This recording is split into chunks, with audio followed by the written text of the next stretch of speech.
m'a inspiré aujourd'hui, pour moi, est un thème très important. Très, très important, car c'est un thème qui est très combattu par le diable. Et nous savons que ce que le diable combat le plus, c'est ça où il faut s'intéresser. Parce que ça lui fait mal, ça le blesse, ça le dérange, ça l'énerve. Alléluia. Aujourd'hui, je voulais parler, ou le Seigneur veut que je parle, de l'importance du rôle de la femme dans les temps de la femme. Regarde ta voisine, ton voisin, et dis-lui, ton rôle est important pour les temps de la femme. Tu as un rôle à accomplir. J'aimerais que nous allions ensemble à la parole du Seigneur dans la première lettre des Corinthiens au chapitre 1, verset 26. Mes sœurs, notez bien ces versets. Aujourd'hui, c'est un enseignement. Aujourd'hui, c'est un enseignement que Dieu va nous donner. Le diable vous a menti pendant trop longtemps. Le diable a voulu vous tenir esclaves. Le diable a voulu fermer vos bouches. Le diable a voulu vous faire taire. Parce qu'il sait la puissance que vous avez en vous. Il connaît la puissance d'une femme qui se lève pour Jésus-Christ. Alléluia. Amen. Où êtes-vous, mes sœurs? Alléluia. Amen. Vous n'avez plus à avoir honte. Vous n'avez plus à avoir peur. Parce que le Seigneur Jésus vous a délivré, vous a racheté et vous a relevé. Alléluia. Il vous a aimé. Première lettre de Corinthiens, chapitre 1, verset 26.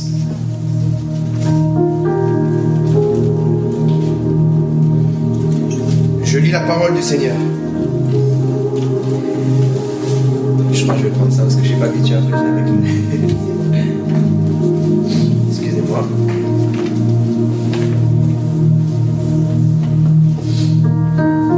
Alléluia. Je lis la parole du Seigneur. Considérez, frères et sœurs, votre propre appel. Il n'y a parmi vous ni beaucoup de sages selon les critères humains, ni beaucoup de puissants, ni beaucoup de nobles. Mais Dieu a choisi les choses folles du monde pour couvrir de honte les sages. Et Dieu a choisi les choses faibles du monde pour couvrir de honte les fortes. Dieu a choisi les choses basses et méprisées du monde, celles qui ne sont rien, pour réduire à néant celles qui sont, afin que personne ne puisse faire le fier devant Dieu. C'est grâce à lui que vous êtes en Jésus-Christ, lui qui est devenu par la volonté de Dieu notre sagesse, notre justice, la source de notre sainteté et notre libérateur. Amen. Acclamons la parole du Seigneur, frères et sœurs. Cette lettre, c'est l'apôtre Paul qui l'a écrite aux Corinthiens, inspiré par le Saint-Esprit. Le même apôtre Paul qui, dans une seule de ses cartes, a envoyé à des chrétiens dans une ville bien précise où il y avait un contexte bien précis, où il a parlé de la femme. Et malheureusement, beaucoup de chrétiens qui sont semblables aux pharisiens des temps de Jésus se servent de la loi pour la retourner en leur faveur contre d'autres personnes. Alléluia. Le même apôtre Paul a dit: qui est sage parmi vous? Il a dit: il n'y a parmi vous ni beaucoup de sages selon les critères humains, ni beaucoup de puissants, ni beaucoup de nobles. Mais Dieu a choisi les choses folles de ce monde pour couvrir de honte les sages. Et Dieu a choisi les choses faibles du monde. Pourquoi je m'arrête sur cette partie faible?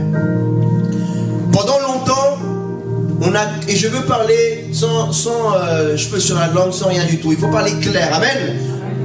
Un chat, c'est un chat, c'est un chien. Dieu est Dieu, l'être humain est l'être humain. Pendant beaucoup d'années, on a considéré la femme comme faible vis-à-vis de l'homme.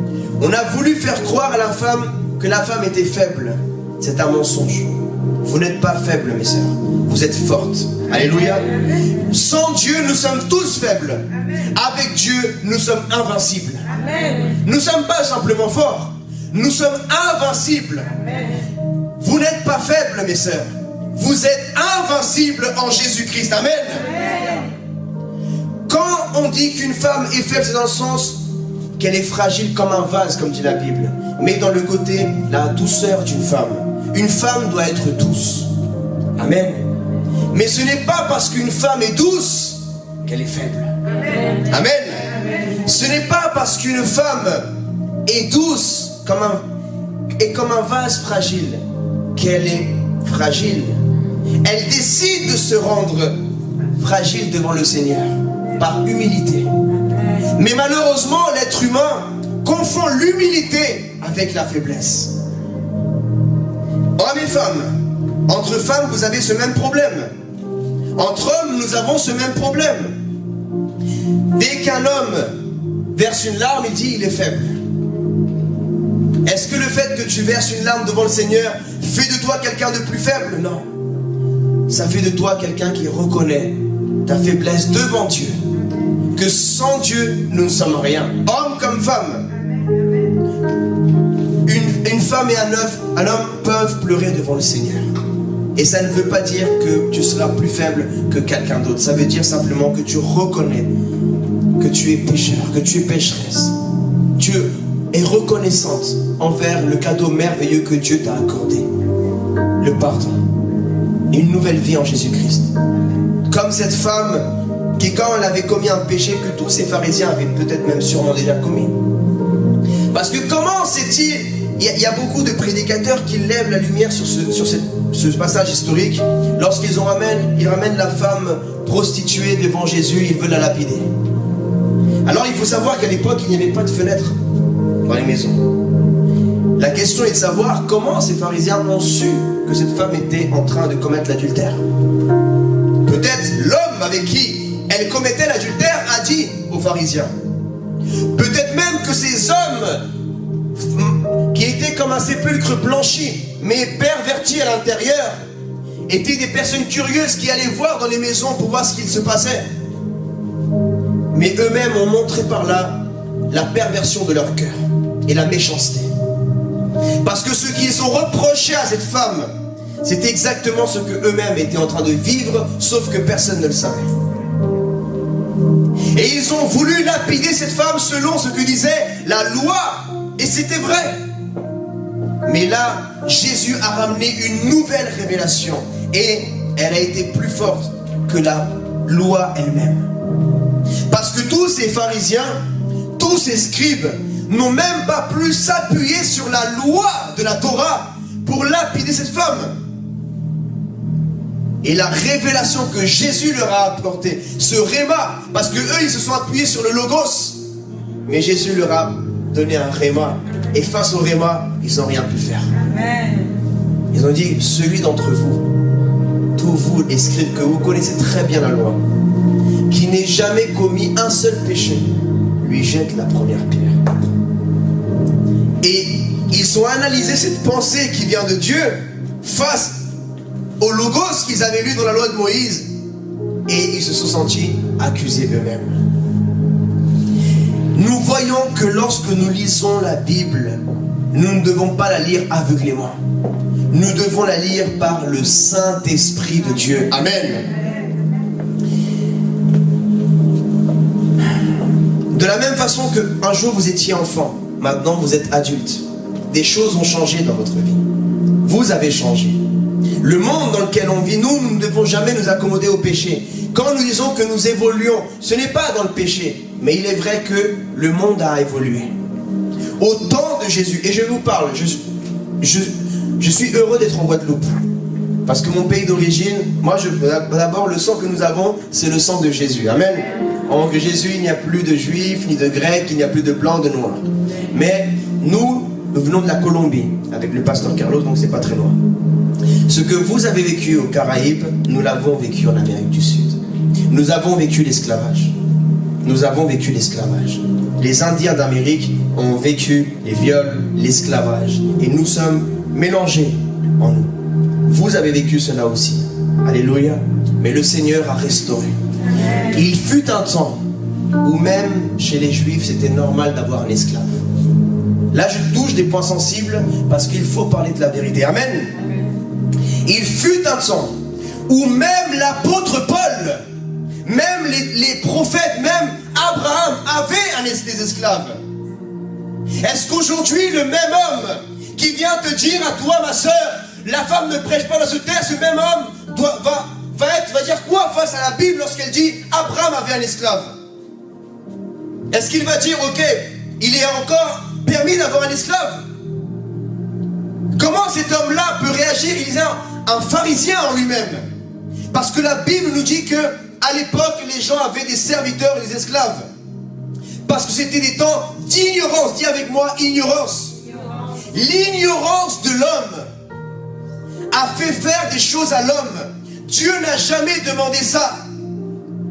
Ce n'est pas parce que Dieu permet des choses que c'est la volonté de Dieu. Et aujourd'hui, l'esclavage a été aboli par les mêmes propres païens qui aujourd'hui ont commis l'esclavage. Je ne veux pas parler de l'homme blanc ou de l'homme noir parce que même entre nous, entre peuples africains, indiens, même entre blancs, ils s'esclavisaient entre eux. D'ailleurs, le mot esclave vient du mot slave. Ça vient d'Europe de l'Est. Avant d'arriver en Afrique, avant d'arriver en Amérique latine, avant d'arriver... L'esclavage existait déjà chez l'homme blanc en Europe, dans l'Empire romain. Et lorsqu'il battait un peuple, il se rendait esclave entre eux. Il tuait les hommes, il prenait les femmes esclaves, il les violait et il faisait ce qu'il voulait à travers la force. Il se basait sur la force et la faiblesse charnelle. Pourquoi je parle de ça? Parce qu'aujourd'hui, il y a des choses qui ont évolué dans la société. Et je ne parle pas du péché, je parle dans la façon de voir le monde dans lequel nous vivons. Aujourd'hui, même dans les milieux non croyants, il y a des métiers qu'une femme peut exercer, qu'autrefois, elle ne pouvait pas exercer. Mais il ne se basait pas sur des lois divines, c'était simplement des mœurs, des valeurs qu'il y avait dans les sociétés même païennes, croyantes ou non croyantes. Alors si l'homme sans Dieu, l'homme ignorant de la connaissance de Dieu, a réussi à avoir cette connaissance de redonner la resplendeur à la femme, de permettre à la femme de s'épanouir, elle a la même capacité intellectuelle que l'homme, elle a le même amour que l'homme, elle a la même capacité d'enseigner, d'apprendre. Si même les gens du monde l'ont compris et permettent que des femmes soient dans la politique, et permettent que des femmes maintenant enseignent à l'école, et permettent que des femmes puissent travailler maintenant. Il y a des femmes en France qui travaillent dans la construction, ils sont dans la peinture. Il y a des femmes maintenant qui sont bergères, qui sont dans l'agriculture. Si même le monde, sans la connaissance divine, comprend ces choses-là, combien plus forte raison nous dans l'église de Christ, le corps du Christ, nous devons cesser cette ignorance de dire à une femme, tu ne sers qu'à faire à manger et qu'à rester à la maison et te taire. Dis avec moi, c'est un mensonge du diable. Le diable ne veut que te mentir. Le diable t'attaque dans tes pensées. Tu n'es pas bonne qu'à faire à manger et à rester à la maison et c'est tout. Tu as un ministère. Tu as un appel. Tu as le même Saint-Esprit qu'un homme a le Saint-Esprit. Et là, je ne veux pas dire non plus que la femme est plus que l'homme, ni que l'homme est plus que la femme. Parce que Dieu n'a jamais dit aux femmes, soumettez-vous aux hommes. Trouve-moi le passage. Dieu a dit, femme, soumets-toi à ton mari, pas aux hommes. Alors moi, ce que j'ai dit à ma femme, j'ai dit, chérie, moi je t'autorise de prêcher. Va prêcher, va faire l'œuvre de Dieu, va sauver les âmes. Le premier homme qui vient te dire de te taire, tu dis, t'es pas mon mari, va voir mon mari, lui m'a autorisé à prêcher. Mon Dieu m'a donné son Saint-Esprit pour que j'aille délivrer les captifs. Et si un homme a un problème avec vous, qu'il aille voir votre mari. Amen. Parce que le seul chef de la femme, c'est son mari. Et l'homme qui veut que sa femme soit soumise à lui, doit lui-même être soumis à Dieu. Comment une femme va se soumettre à un homme qui lui-même n'est pas soumis à Dieu? Il ne connaît pas l'amour, la femme ne se sent pas aimée. Comment va-t-elle se soumettre à lui? Alléluia. Aujourd'hui, mes sœurs, Jésus a besoin de vous. Jésus a besoin de vous, mes sœurs. Vous devez vous lever pour la Guadeloupe. Vous devez vous lever pour cette génération. Vous devez vous lever pour les âmes qui vont en enfer. Dire à une femme qu'elle ne peut pas prêcher, qu'elle ne peut pas exercer le ministère, c'est dire à une femme tu ne peux pas donner la vie. Parce que avoir la vie en soi et ne pas la donner, c'est donner la mort. À dire à une femme tu ne peux pas prêcher, sauver des âmes, tu ne peux faire que à manger et prier, c'est dire à une femme, lorsque quelqu'un se noie devant elle, elle ne peut pas aller le rescaper. Ils disent eux-mêmes, la femme ne peut pas prêcher, mais eux-mêmes, ils ne prêchent jamais l'évangile. La seule fois où ils crient leur femme, mais dehors, ils ne crient même pas pour prêcher l'évangile. Amen. Si tu veux élever la voix, va dehors et prêche l'évangile, ma sœur. Sauve les âmes, impose les mains. Des hommes qui sont des lâches, qui lèvent leurs mains sur leurs femmes, parce qu'ils n'arrivent même pas à imposer les mains pour guérir les malades dans la rue. Ils sont frustrés en eux-mêmes. Qui au lieu de lever la voix contre le diable et contre le péché, se lever, ils profitent de leur force physique pour se lever contre leurs femmes à la maison. Mais dehors, ce sont des lâches. Un vrai homme n'a aucun complexe d'infériorité. Une vraie femme n'a aucun complexe d'infériorité. Parce que tu as été restauré à l'intérieur de toi. Alléluia. Moi, je suis heureux de voir Pasteur Tali, ma fille dans la foi, être élevée par le Seigneur Jésus. Je suis père biologique. J'ai une fille physique et une fille spirituelle. J'ai des filles biologiques et des filles spirituelles. Et la même joie que je ressens spirituellement envers Pasteur Tali, je la ressens envers ma fille. Nous devons voir l'évangile comme le royaume de Dieu le voit. Pas comme ces mentalités religieuses de ce monde déforment le précieux évangile du Seigneur. Nous devons voir le royaume de Dieu comme la paternité, la maternité. Une pasteur, c'est une maman. Amen. Et rappelle-toi, maman, avant d'avoir tes enfants, dans le monde spirituel, tu étais déjà maman. Mais tu n'étais pas encore manifesté dans le monde physique. Quand Dieu t'appelle, tu dois développer en toi le cœur de bergère. Dans les 5 ministères. Et maintenant, je vais entrer plus profondément dans la parole de Dieu. Parce que tout ce que je dis, je ne le dis pas par moi, je le dis par la Bible. Allons ensemble au livre de Juges, chapitre 4, verset 4. Notez bien, mes sœurs, vous en avez besoin de ces versets. Parce que comment Jésus a répondu à Satan dans le désert? Par la parole de Dieu. Amen. Le Seigneur Jésus a fermé la bouche au diable par la parole de Dieu. Par l'autorité de la parole de Dieu. Il est écrit, à cette époque, Déborah, une quoi? Mariée à un certain Lapido, était juge en Israël. Point.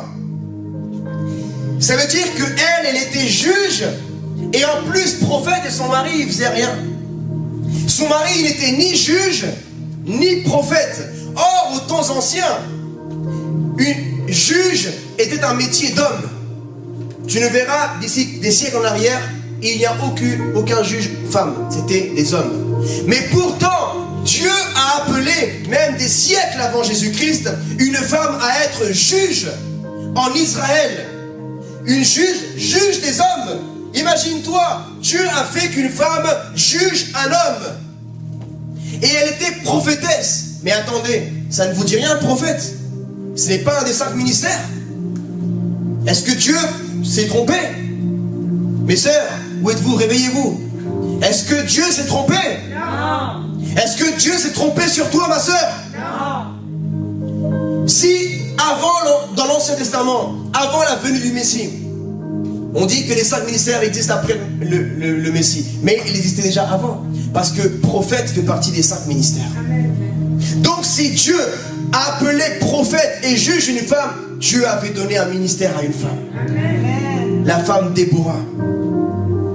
Les 5 ministères n'existaient pas dans l'Ancien Testament. Pourquoi était-elle prophète et juge en Israël?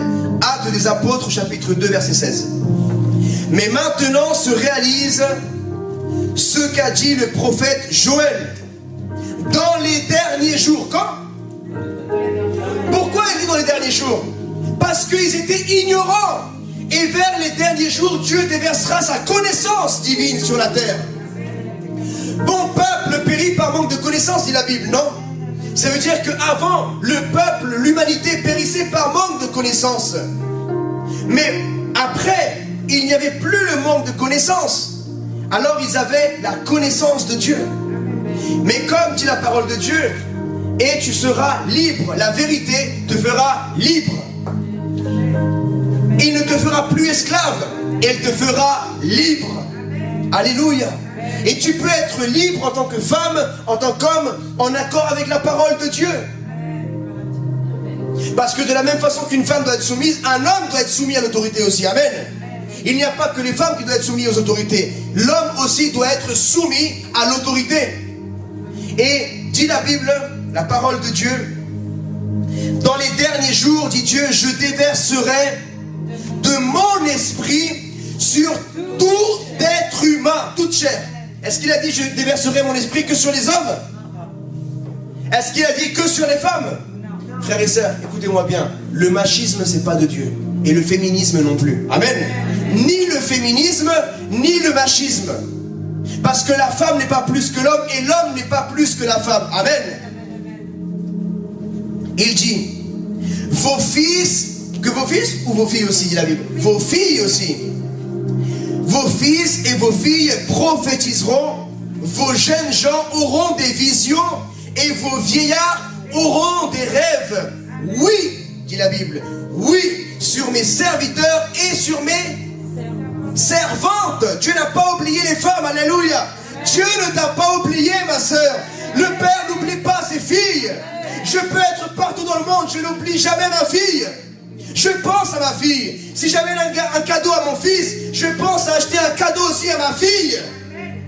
Pourquoi vais-je privilégier plus mon fils que ma fille? Son esprit est pour ses filles et ses fils, pour les hommes et pour les femmes. Le ministère, c'est pour les hommes et pour les femmes. L'obéissance, c'est pour les hommes et pour les femmes. La soumission, c'est pour les hommes et pour les femmes. Alléluia. Jésus à la croix n'est pas mort que pour les hommes. Il est mort aussi et ressuscité pour les femmes. Quand Jésus est ressuscité, il ne s'est pas apparu qu'à des hommes. Il s'est apparu aussi à des femmes. Et est-ce qu'elles se sont fermées leur bouche? Non, elles ont couru et elles ont dit à tout le monde ce qu'elles avaient vu et entendu. Jésus est ressuscité. Et si ces femmes l'ont fait il y a 2000 ans, tu dois le faire dans les temps de la fin. C'est ton devoir, c'est ta responsabilité de fille. Car lorsque tu es fille, tu es responsable des biens de ton père. C'est ton devoir, tu dois le faire. C'est pas quand tu veux, quand tu as le temps, c'est ton devoir. Les âmes qui vont en enfer, c'est ta responsabilité. Tu auras des comptes à rendre, que tu sois un homme ou que tu sois une femme. Un couple, un foyer, c'est pas que l'homme, c'est pas que la femme. Un homme peut détruire son foyer, une femme peut détruire son foyer. Mais s'il y en a un qui s'accroche, il peut encore avoir la possibilité qu'il y ait la repentance dans le cœur de l'autre. Mais quand il y a l'harmonie, c'est quand les deux ont la même vision, le même esprit. Amen. Les deux. L'homme a un grand rôle à jouer, mais la femme a un aussi grand rôle à jouer dans les temps de la fin, autant que l'homme. Parce que le rôle de l'homme, c'est aussi de restaurer la femme. Et moi, c'est mon appel, en tant qu'homme. En tant qu'homme. Que a dit Dieu à un prophète? Il a dit, je t'envoie vers des gens durs de front, mais je rendrai ton front plus dur que le leur. Amen. Galates chapitre 3 verset 26. Avant de lire ce passage,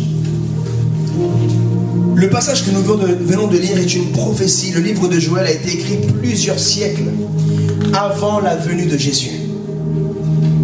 Et Dieu, cette prophétie l'a accomplie dans Actes des Apôtres, le jour de la Pentecôte. L'Esprit de Dieu est tombé sur des hommes et sur des femmes. C'est quoi un ministère en fait? Parce qu'aujourd'hui les gens parlent de ministère, ministère. Un homme ministère, une femme ministère. C'est quoi un ministère? Ça veut dire en grec servir. Et la Bible va plus loin. Avant d'aller à Galates, excusez-moi, j'aimerais aller à 2 Corinthiens. 2 Corinthiens chapitre 5 verset 17. Notez la parole de Dieu mes sœurs, mes frères. C'est un enseignement aujourd'hui. C'est un enseignement. Que dit la parole de Dieu dans 2 Corinthiens chapitre 5 verset 17. Je lis la parole de Dieu. Si quelqu'un est en Christ, si quelqu'un est en qui? En Christ. Il est une nouvelle créature. Les choses anciennes sont passées. Voici toutes choses sont devenues. La mentalité médiocre, ignorante, passée est finie en Jésus-Christ. La mentalité est renouvelée.